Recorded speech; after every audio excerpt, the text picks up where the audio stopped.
5장.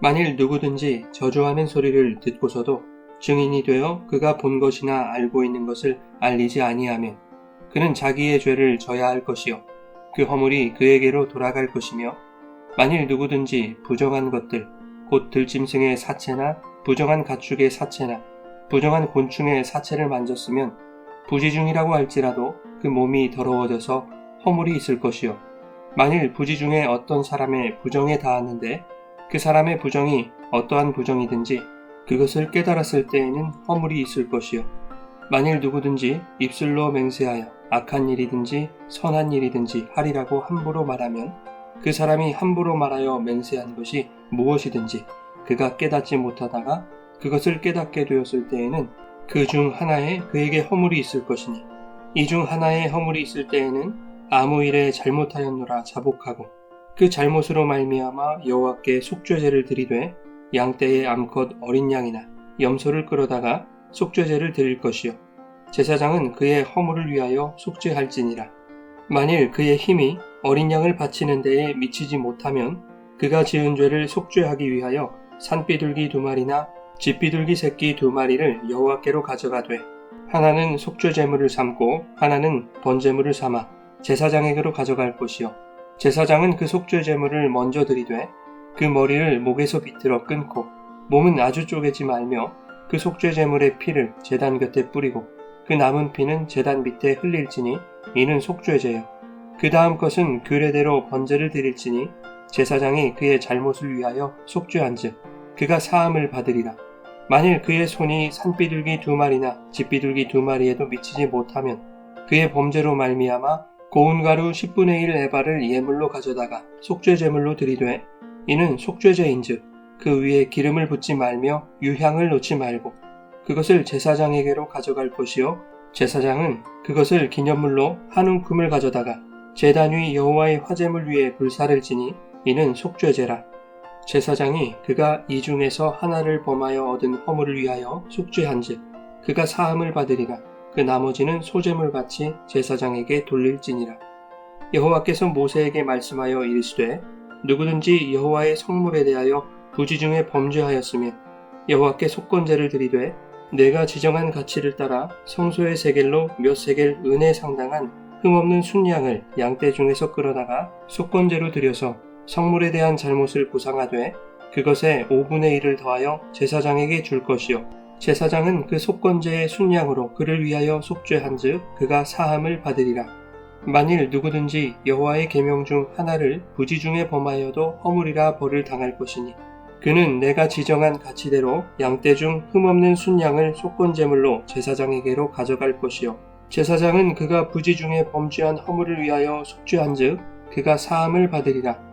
이는 속건제니 그가 여호와 앞에 참으로 잘못을 저질렀음이니라.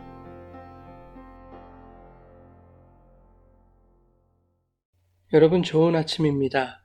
오늘도 말씀의 은혜가 여러분의 삶에 풍성히 임하기를 소망합니다. 레위기 5장에는 속죄제를 드려야 하는 실제 사례들과 속건제에 대해서 설명하고 있습니다. 우선 속죄제의 대표적인 사례를 살펴볼 텐데 4가지 경우가 여기에 속합니다. 첫째는 1절에 말씀하고 있는 저주하는 소리를 듣고도 증인이 되어 그것을 알리지 않는 죄입니다. 여기서 저주하는 소리는 알라라고 하는 히브리어 단어인데 이것은 저주하다, 맹세하다 라는 뜻입니다. 즉 상대를 저주하는 형식의 맹세를 일컫는 말이죠. 누군가를 저주하는 소리를 듣고도 그 대상에게 알리지 않는다면 그것은 죄를 범하는 것입니다. 그 일로 인하여 발생하는 죄에 대해서는 알리지 않은 자에게 책임이 있는 것이고 이것은 속죄제에 해당하는 죄라고 말씀하고 있는 것입니다. 또한 법정에서 증언하지 않는 것은 죄가 된다는 것이죠. 진실에 대하여 침묵하고 불의를 묵인하는 것은 하나님의 공의에 반하는 것이기에 죄가 되는 것입니다. 교회는 용서라는 이름으로 불의를 감추고 부정을 덮어서는 안 된다는 것을 분명하게 말하고 있는 것이죠. 둘째는 2절에서 말씀하고 있는 부정한 것들, 즉 사체를 만졌을 경우입니다. 그것이 부지중이라 할지라도 죄가 된다고 말하고 있습니다. 이것은 종교적인 의식상의 불결을 의미하는 것인데 사실 오늘날의 관점에서는 받아들이기 어려운 부분이죠. 그러나 당시 이스라엘 백성은 그러한 부정에 관한 규례들을 통해서 하나님의 거룩한 백성으로 살아가는 구별된 삶의 원리를 배웠던 것이죠. 하나님이 거룩하시듯 백성들 또한 일상 속에서 거룩의 규례를 지키며 구별된 삶을 살게 하시려는 하나님 아버지의 마음으로 이해하면 될 것 같습니다. 셋째는 두 번째와 연결되는 것으로 3절에 나타난 부지 중에 어떤 사람의 부정에 닿았을 경우입니다. 여기서 부정이라는 단어는 히브리어 타마라고 하는데 이것은 제의적으로 정결하지 않거나 신성 모독을 말하는 것입니다. 또는 여성이 순결을 잃게 되는 것이라든지 이방인을 향해서 이 부정이라는 의미를 적용합니다. 부지 중에 어떤 사람의 부정에 닿았을 경우 그것이 부정함이라는 것을 깨달았다면 속죄제를 드려야 한다는 것입니다. 넷째는 4절에 말씀하고 있는 함부로 맹세하는 것입니다. 여기서 맹세는 샤바라는 단어인데 하나님의 이름을 함부로 들먹이며 욕하거나 비방하는 것을 말합니다. 예를 들면 나를 화나게 만든 사람의 불행을 하나님의 이름으로 맹세하는 등의 행위를 말하는 것이죠. 이것은 맹세라기보다 신의 이름으로 저주를 퍼붓는 것과 같습니다.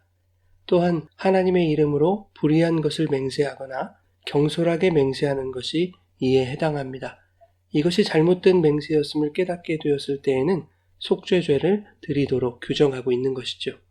그런데 3절과 4절에 기록된 부지 중에라는 말을 깊이 생각해 봐야 할 것 같습니다. 4장에서 속죄죄는 부지 중에 지은 죄에 대하여 명령하신 제사였습니다. 고의로 지은 죄에 해당하는 속죄제사는 제시하지 않았었죠. 이것은 부지 중에 지은 죄라 할지라도 이렇게 무겁거든 하물며 알고 짓는 죄는 얼마나 무겁겠는가라는 차원에서 아무리 사소한 죄라도 사사로이 여기지 말라는 의도였습니다. 또한 죄에 대한 경각심을 갖게 하여 하나님께 범죄하지 못하도록 하려는 것이었죠.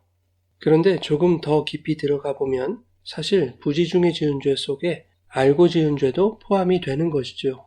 4장 2절에 보면 여호와의 계명 중 하나라도 그릇 범하였으되 라는 말씀에서 그릇 범하는 죄는 실수나 부주의에 의해 발생하는 죄를 말하는 것입니다.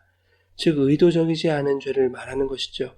그런데 4장 13절 그리고 오늘 본문의 2절과 3절에 나타난 부지중이라는 말은 감추다, 숨기다 라는 뜻의 알람이라고 하는 히브리 단어를 사용하고 있는데 여기에는 보다 광범위한 의미가 함축되어 있습니다. 첫째는 말 그대로 알지 못하거나 의도적이지 않은 실수로 이루어진 잘못을 나중에 깨닫게 되는 것을 의미합니다. 둘째는 의식적으로 혹은 고의적으로 행한 일을 망각하고 있다가 나중에 그것이 죄라는 것을 깨닫게 된 경우이죠.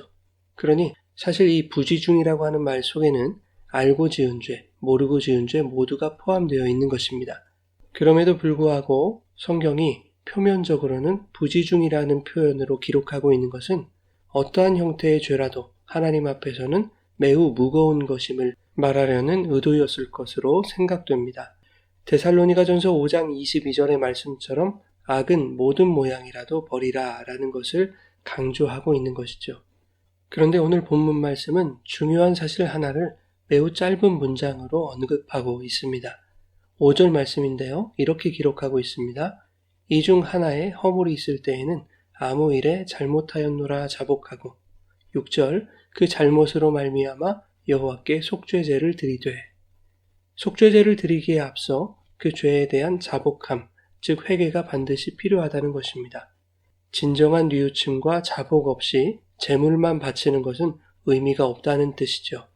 시편 51편에서 하나님께서 구하시는 제사는 상한 심령이라 라고 말씀하시는 것이 그와 같은 맥락이라고 할 수 있을 것 같습니다. 여러분, 우리의 일상생활 속에서 얼마나 많은 사소한 잘못들을 간과하고 있습니까? 지나치기 쉬운 일상의 죄들을 뉘우치지도 자복하지도 않는다면 그것은 하나님이 원하시는 제사가 아닌 것이죠. 아무리 사소한 잘못이라 할지라도 상한 심령으로 주님 앞에 자복하며 나아올 때 온전한 속죄로 이어지는 것입니다. 14절부터는 속건제에 대해서 말씀하고 있습니다. 속건제는 속죄제와 매우 유사해 보이기는 합니다. 그러나 속죄제가 죄 자체에 대한 속죄의 목적이 있었다면 속건제는 죄로 인해 발생한 피해나 손해를 처리하는 보상적인 목적을 가지고 있습니다. 그래서 속건제를 보상제라고도 말하는 것이죠. 속건제라는 말은 히브리어 아샴인데 죄책이 있다, 죄책을 느끼다 라는 뜻입니다.